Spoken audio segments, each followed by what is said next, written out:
all of this is almost certainly elements of trying to undermine President Putin's position, because it's not just about Putin. It's about his power base. It's about the oligarchs. And ultimately, history suggests that when the oligarchs feel that actually there's been a mistake made, there can be a sharp correction, and leaders like Putin can be replaced pretty quickly. Overnight, we're hearing reports that over 45 Ukrainian drones were apparently shot down by Russian air defense systems. We understand that that ended up with closing down some Russian airports for a period of time. But of course, as ever with these things, Russia always claims they shot down all the drones. It also, Ukraine claimed they've shot down 50 out of 69 Russian drones that were heading across to target Kyiv and other areas. Part of the challenge here, of course, is that both sides claim they're doing a lot more than they're actually doing. Russia always claims that it's more successful at shooting down some of these drones than potentially the impact on the ground would suggest. But I think what's actually the interesting story here is why we're seeing this huge a number of drone attacks overnight. And almost certainly all of this is linked back to the Kursk incursion by Ukraine, which is now entering its third week. One of the things that Ukraine has been, with this audacious attack onto Russian territory, I mean, it's the first time that Russian territory has been invaded since 1941, Barbarossa at the Second World War. So the question is, what was actually Ukraine's objectives? What's been fascinating is that this is clearly a very well-planned operation, clearly intelligence-led. And it was only literally in the last few days that President Zelensky even admitted that actually Ukraine was behind this. But we're still not quite sure of the objectives. But one of the things that's been coming out over the last few days is the bridges over the Seam River have actually been targeted. 3 bridges now have been taken out. If Ukraine was planning to expand its footprint in Russian territory, it wouldn't blow the bridges. It would want to use those to move forward. So it does look as if what they're trying to do is consolidate their position. It's also interesting that Ukraine, despite the secrecy, has actually said it has no intention of holding territory. So what that means is this is clearly meant to be some sort of diversion to try to force Russia into doing something it doesn't want to do. Most warfare is about trying to seize the initiative, trying to gain momentum. And given the fact that Russia's been on the front foot in the Donbass, this has been what appears to be a masterstroke by Ukraine to force Russia to respond. The challenge, of course, is that if Russia doesn't respond at the moment, it does appear that despite the embarrassment and humiliation for Putin, Mr. Security for Russia, that they've now lost Russian territory. Rather than divert limited resources from the front line in Donbass, it appears that President Putin is just doubling down. He's told his forces, keep on the front foot in the Donbass, because Ukraine must be running light. It must have diverted some of its resources into this incursion, and therefore gives them maximum opportunity for us to make progress. And I think the Russian objective was pretty clear that by November, by the end of the sort of fighting season, I'm not suggesting it will stop in November, but the winter, the wet season, and then the freezing cold makes it very difficult. President Putin has the opportunity this summer to go as far as he can in the Donbass. That appears to be his number one priority. Meanwhile, Ukraine is trying desperately to undermine President Putin's position because Putin controls the narrative in Russia by actually doing an invasion. If it's true that up to 200,000 Russians have had to be relocated, they will end up talking. And it's very difficult for President Putin to control that. And it looks like that was what the objective of this incursion was by Ukraine. The fact that Russia hasn't responded militarily yet in the way we thought it would, ruthlessly, suggests that actually Putin might believe that he can tolerate this incursion for now, focus his resources in the Donbass, keep moving forward, because he knows that he will be able to deal with this incursion at some stage in the future.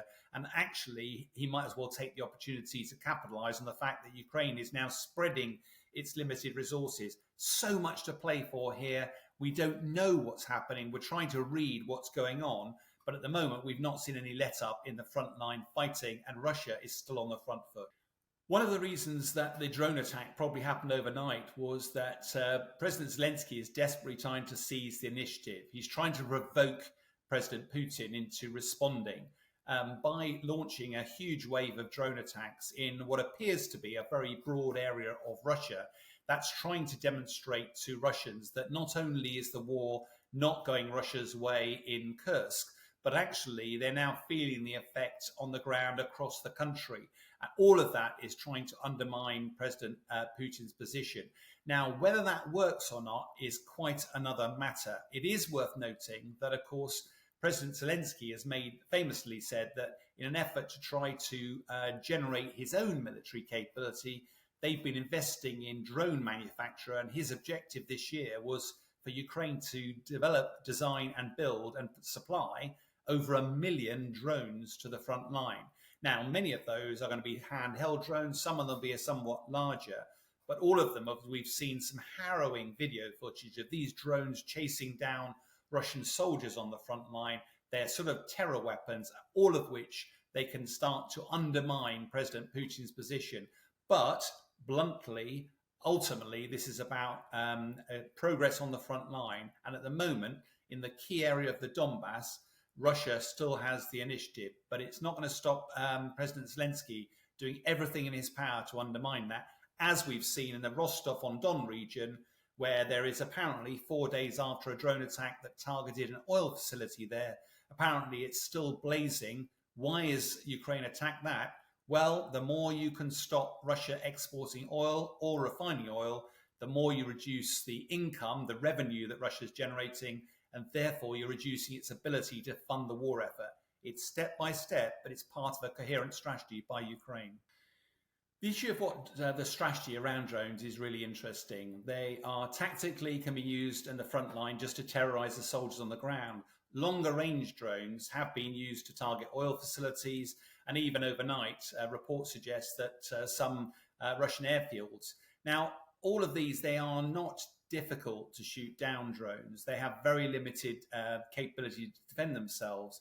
But my goodness, do they put the fear of God into those that they are targeting? And part of this is about the information war and also about how Russians feel. They've been largely protected from the impact of this war. Yes, there's lots of different sanctions that have been raised by the West. You can't apparently get a McDonald's anymore or Coke. But really, that's not a big sacrifice for most Russians. Whereas, as soon as you start hearing that the airfield is being targeted, that it's being shut down, that there's been explosions around, that brings the war very firmly into your view. And I think the Ukrainian strategy here is not only to bring it into the view of Russians, but also don't forget there's been huge casualties in this conflict. Very difficult to get the actual numbers involved, but we've been hearing even the Ministry of Defense has been saying over the last 2 months on the front line, Russia has been taking a higher daily casualty rate than it was during the fight for Bakhmut, which was described in itself as the most bloody battle since the end of the Second World War. So sustaining that level of casualties, that those people are going to go home. For every one death, there's normally at least 2 or 3 people badly injured. They will go back to their homes in Russia. That will be sending a message that the war isn't going entirely the way that they would expect. So all of this is almost certainly elements of trying to undermine President Putin's position, because it's not just about Putin. It's about his power base. It's about the oligarchs.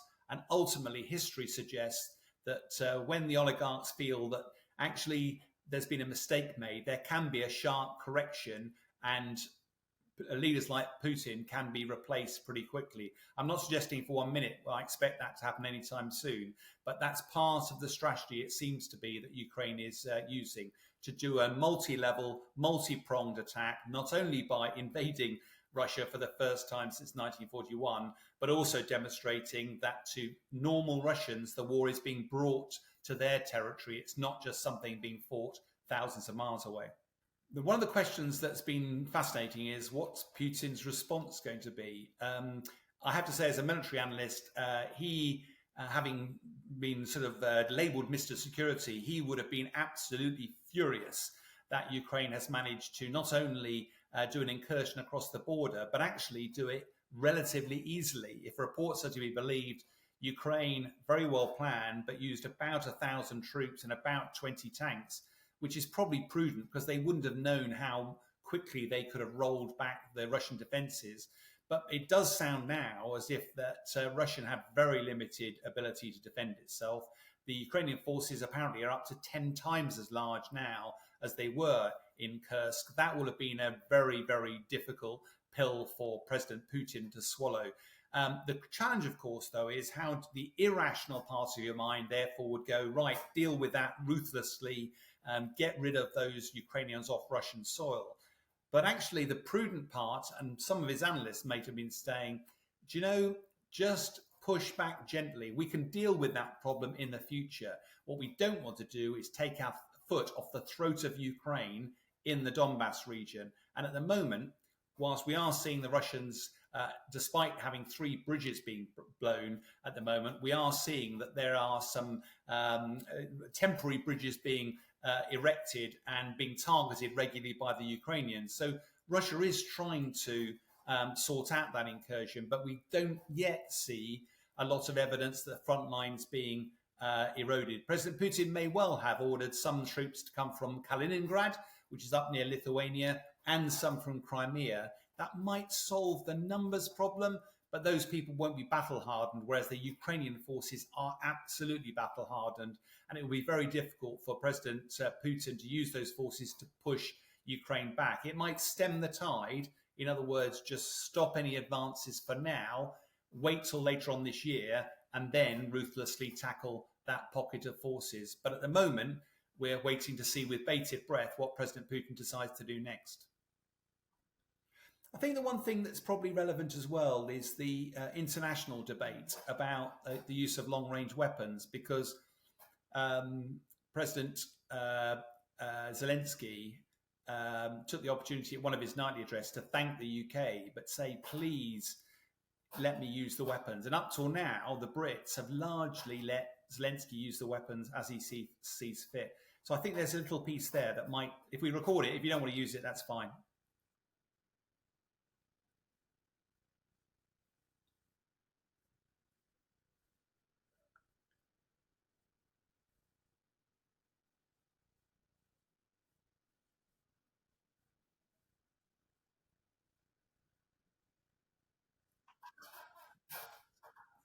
So that's the story. Let me launch into it. See, no, it's fine. One of the really interesting things that's cropped up this year, one of the really interesting things that's cropped up this week also has been some unrest between the Western nations about the use of long-range missiles. Let's reflect back. At the start of this conflict, the West was really reluctant to get involved, eventually gave anti-tank weapons, but was worried about actually tackling Putin. Then we went on to provide tanks. Then there was a lot of toe-sucking about, well, should we actually provide long-range weapons? And then there was about, should we provide F-16s? All of those have gradually happened. And the Brit perspective has largely been, as long as you use these weapons within the international law, you can use them as you see fit. However, what's been fascinating over the last few days is America appears to be leading a discussion that says that was fine, but now that Zelensky is operating on Russian soil, there's a real risk that this whole thing gets escalated and plays into President Putin's agenda, which is that he's now claiming this isn't a war from Russia against Ukraine, it's a war between Russia and the West, Russia and NATO. And therefore, before the West actually agrees to provide letting Ukraine use these long-range weapons into Russian territory, things like the Storm Shadow, a range of 200 miles, could be targeting very deep. It's not unreasonable, therefore, that the NATO, particularly led by the US, I believe, has said, look, we ought to have some sort of coherence about our approach to this. We can't have one country saying, yes, you can do what you like, and another not. As a result of that, it doesn't sound like the West is being dictated to by America, but it is reasonable. And we, as a result of that, the UK has said, no, you can't use Storm Shadow missiles into Russian territory. And of course, that's why President Zelensky has appealed to the West to take the gloves off, stop these restrictions, because evidently he feels he's got the initiative. He wants to be able to strike deep within Russian territory, to take out the airfields, to take out the logistics stores, take out the fuel dumps, take out the ammunition storage areas. But so far, the West has said that they can't do that. And that's led to a degree of criticism not only for Sir Keir Starmer, but also the West's approach. But I have to say, I think that it is a very tricky time, and I think prudence is probably not a bad step at this stage. In terms of the latest attacks in Moscow, obviously there's a lot that we don't know. They've only just happened, but it looks like it's another Ukrainian very long range drone attack with a reasonable number, although the Russians are claiming that they have essentially intercepted or otherwise shot them all down. It's the first for a little while. The Ukrainians have had several goes over the past couple of years at essentially attacking Moscow. I think most notably the fairly small but high-profile attack on the Kremlin itself. And they largely seem to be intended to try and, if you like, bring the war home to the government and to the population of Russia and Moscow elites, as it were, in response to pretty heavy Russian attacks on Kyiv and civilian targets in Ukraine. So there have been some, if you like, military and security force targets in and around Russia, but they haven't been hugely destructive. But they are a reminder that Ukraine is developing its ability to reach out and can launch attacks a very long way, and at targets that in theory should be very well defended. The strategy that the Ukrainians have adopted with their deep strike campaign, and that is a combination of drones that they have procured. There might be some that are provided sort of from international industry, but a significant proportion are the result of Ukrainian industrial production, including a lot from essentially civilian sources. That what they are doing there is hitting a range of targets, military targets, that affect different aspects of Russia's campaign against Ukraine. So you have the ones that are fundamentally tactical, so targets just over the border, headquarters and probably arms dumps, ammunition supply, things that are supporting Russian forces operating inside Ukraine. They've also attacked logistics, so other supply points, but also rail routes transporting forces and material into Ukraine, often actually towards sort of Crimea and the east of the country. And some of those have been with what look like sabotage teams who have infiltrated across the border. And then there is, if you like, the industrial capacity part of the Russian system. So fuel, supply, production, things that generate revenue for the Russian state, but also are directly supporting the Russian war machine in country, because it's essentially fuel or other lubricants and those sort of things. And then there are some bits of Russian defense industry, manufacturing sites that they have also been targeting, because that reduces the flow of arms that ultimately end up in the hands of Russian soldiers in Ukraine. The targeting of Moscow is largely about signaling. I mean, I think that there's a danger that what the Ukrainians don't want to present is a picture that says, because the Russians target civilian infrastructure in Ukraine, that the Ukrainians do likewise. So that's why I think they've been pretty selective in what they have launched at, as well as the fact that they've hit few and far between. And in truth, it's a long way and difficult to get through. It's mostly demonstrative of an increasing reach. The deep targets that really matter militarily are Russian air bases and airfields, because they are where the Russians have launched a lot of their long-range strikes with their Cold War bomber force, basically aircraft like the Backfire. And they're able to launch long-range cruise missiles and other missiles at Ukrainian power generation and other targets from within Russian airspace. and therefore the aircraft themselves never come within range of Ukrainian air defences. So they can try and shoot down the cruise missiles on the way in, but what you would rather do is hit the aircraft before they even launch those missiles. And so the Very Long Range Drone Programme, and it appears the sabotage programme, has periodically targeted Russian military airfields, 1,000 kilometers into Russia. So very deep. And in some cases, they force the dispersal of those larger bombers. The Ukrainian strikes on Russian air defenses are serving a dual purpose. So there's the direct value, which is that those systems, often S-300s, although there are other variants of essentially ground-based air defenses, so missiles and radar systems that are on the ground that protect a fairly large area and targets going in. Destroying them opens up the way for something else to then be fired at or launched at the thing they were protecting. And we've seen this a lot in Crimea, where the Ukrainians have slowly whittled down the ground-based air defences to be able to then hit things like the Black Sea Fleet headquarters, other radar and detection sites,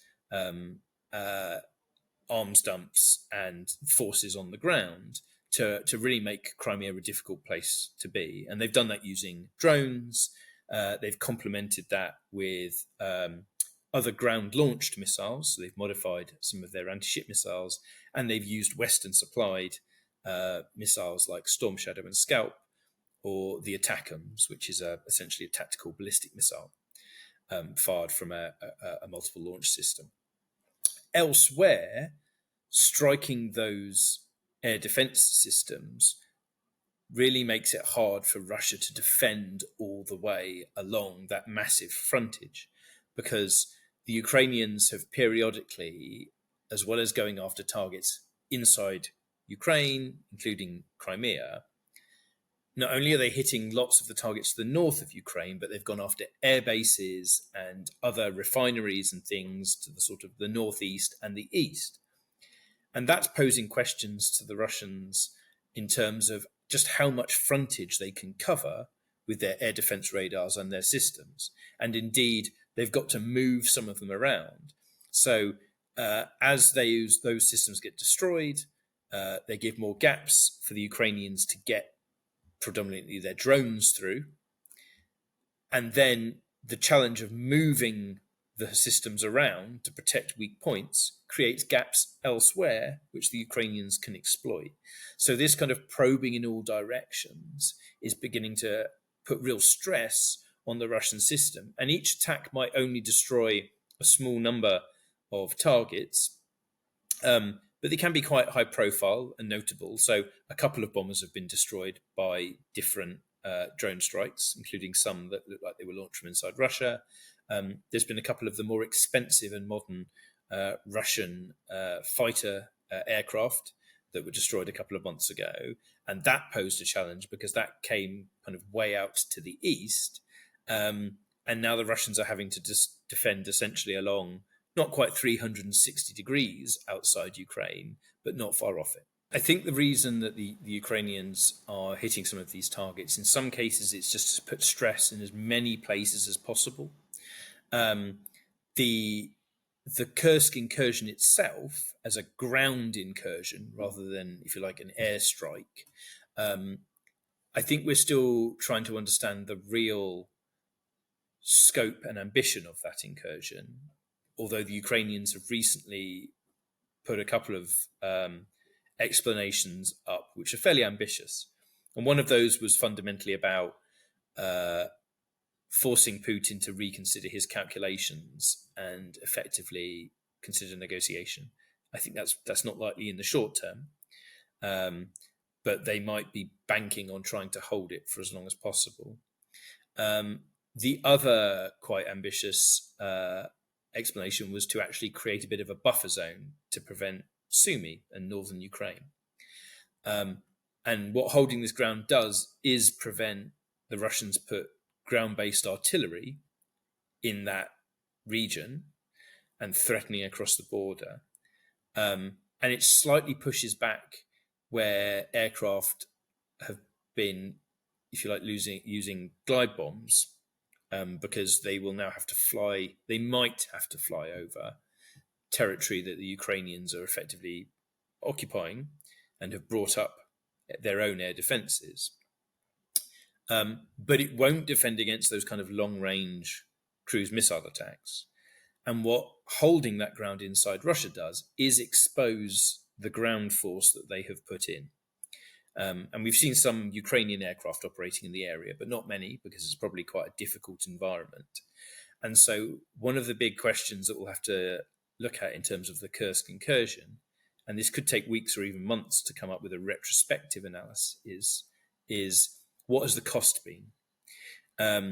If they achieve some tactical gains, which is that they cause the Russians to have to shuffle forces around and put more defending on the Russian border that they wanted elsewhere, that could be considered successful.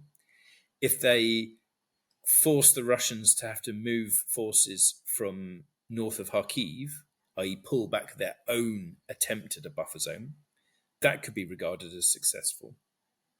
But I think the question will be is what did they lose in terms of their own people and equipment to achieve that? And at the moment, the other thing that you might have looked at in terms of tactical success, which is, has the Russian advance around Donbass slowed? The answer appears to be no. So it looks like they have captured or at least entered the town of New York in the past 24 hours. The Ukrainians are having to evacuate Pokrovsk, and places like Toretsk and perhaps Chasiv Yar are still under quite significant threat, although it's possible some Russians have begun moving from the region.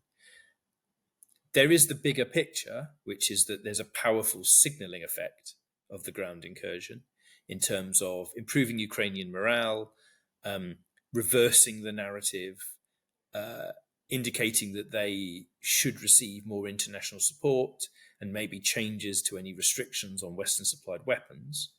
But again, what we'll need to do in a few weeks or a couple of months is look at the price that they paid if they achieve that mindset change in terms of international support. In terms of the Russian response, what has been striking so far is that at least it looks like it has been pretty uncoordinated and not very effective. They haven't rushed lots of forces in,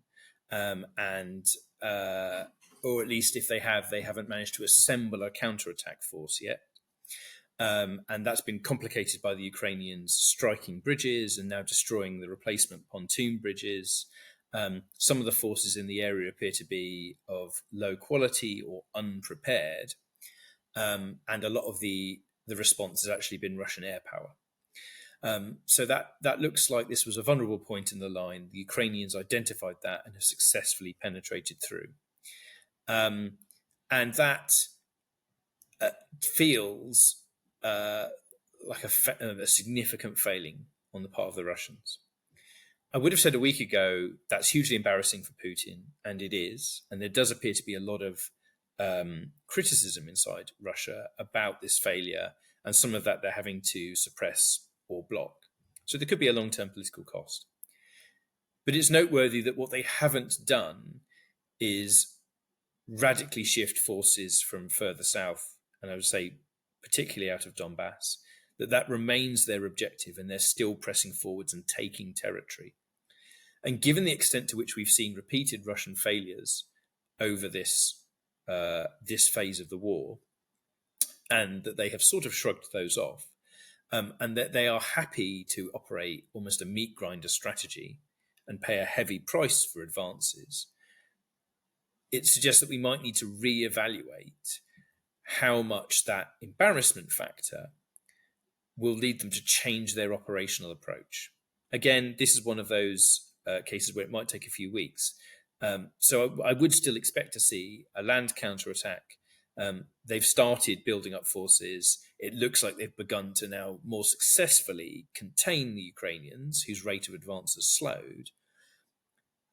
But they might tolerate a presence for longer than I would previously have expected if they can do two things. And one of those is keep grinding forwards in the Donbass, and the other is slowly but incrementally inflict casualties on that Ukrainian force whilst it's on the other side of the border, as it's trying to dig in, as it's trying to consolidate. Because they might decide that, if you like, bleeding it whilst it's there and trying to hold on is actually more valuable in the long term. Now, this is all speculation, but it's one explanation for why the Russian response hasn't been as, say, overwhelming and urgent as you might have expected. The other caveat, of course, is that we don't have great insight into what's going on in and around Kursk. We have a very partial picture. The Ukrainians are maintaining good operational security. The Russians are blocking a lot of material. And what we have is a kind of a social media and some commercial imagery and some good journalism on the ground from which to build our picture.